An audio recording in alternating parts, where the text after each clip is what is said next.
This last weekend of blissful, fatigued, conflict-free World Cup watching may have given a false impression that, aside from those early wake-ups, Russia 2018 was going to be an easy lift for us. Not true. At least, for most of us, that's not true, and while a lot of people may have burned a sick day Friday to usher in the first full day of this summer's tournament, Monday arrived without such luxuries.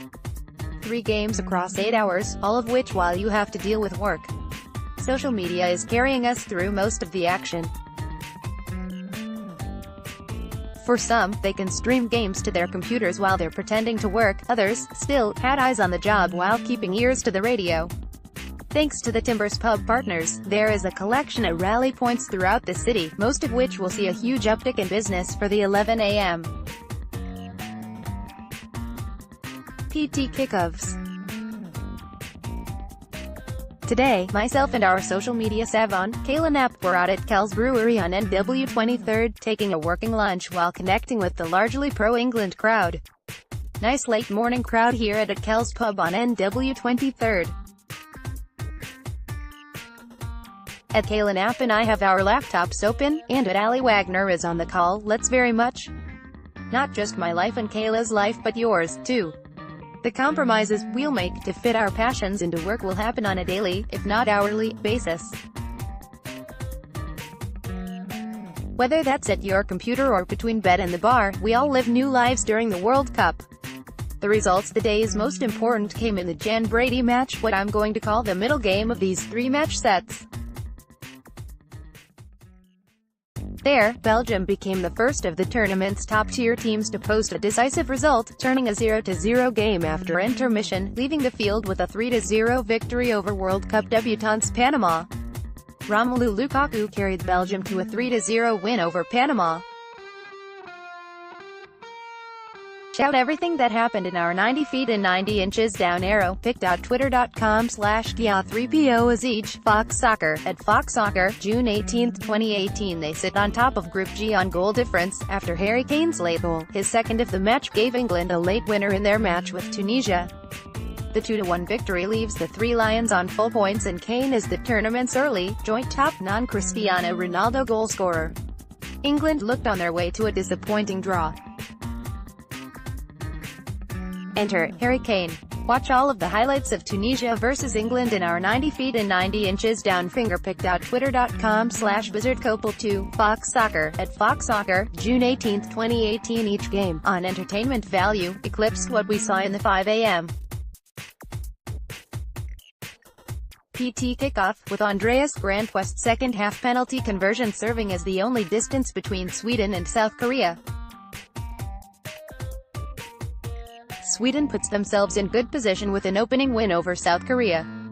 Watch all of the highlights in our 90 feet and 90 inches down arrow, pic.twitter.com/phoebs6ghcz, Fox Soccer, at Fox Soccer, June 18, 2018. The 1-0 victory leaves the Swedes even in top Group F with Mexico, who, as we'll see below, continue to be front and center in the World Cup narrative a day after upsetting the Germans. The details. 1. On the same day, he bagged a brace in Belgium's World Cup opener. Romelu Lukaku released a long feature on the Players' Tribune, one which traced much of his professional motivation back to, as a 6-year-old, seeing his mother mixing water with milk, his family having become too poor to stock up on basic supplies for their week's meals. People in football love to talk about mental strength. Well, I'm the strongest dude you're ever going to meet. Because I remember sitting in the dark with my brother and my mom, saying our prayers, and thinking, believing, knowing, it's going to happen. It was his professional soccer career, his avenue to make sure he and his family would never have to experience that level of poverty again. Describes those motives in his feature, the first half of which will make you reconsider the context of athletes and their fortunes. 2. On a slightly lighter note, South Korea's head coach, Shin Tae-young, confessed in the lead-up to today's loss against Sweden that he'd taken advantage of an anthropological quirk to try and deceive some potential spies. Seemingly knowing there's a cross-race effect in recognizing faces, Shin had his players switch uniforms in training, hoping the confusion might deceive the European eyes most interested in the Koreans' approach. South Korea's coach had players switch jersey numbers in training to try and trick a Swedish spy.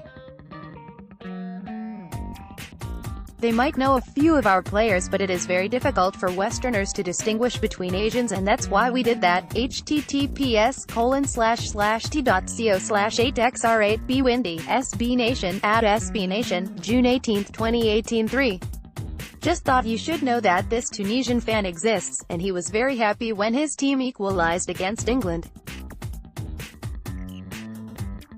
Hanging out at the World Cup with my bros. pic.twitter.com/vikilcosp, SB Nation Soccer, @SubNation Soccer, June 18, 2018. 4. And in case you missed it, this video began making the rounds on social media in the wake of Mexico's upset victory over Germany on Sunday. Paula, yours is the world's grandma. Now, I'm 100% convinced my grandma was the reason Mexico won. pic.twitter.com/9jbrf50, Paula @Paola_Janet, June 17, 2018. 5. Lastly, another highlight from Mexico's fanbase, with a group of fans carrying a cardboard version of a friend across Russia after his wife didn't let him go. I'm skeptical that's the whole story, but carrying a life-sized version of your pal across Russia is still a group of Mexican fans came to Russia with a cardboard photo of their friend whose wife didn't let him go.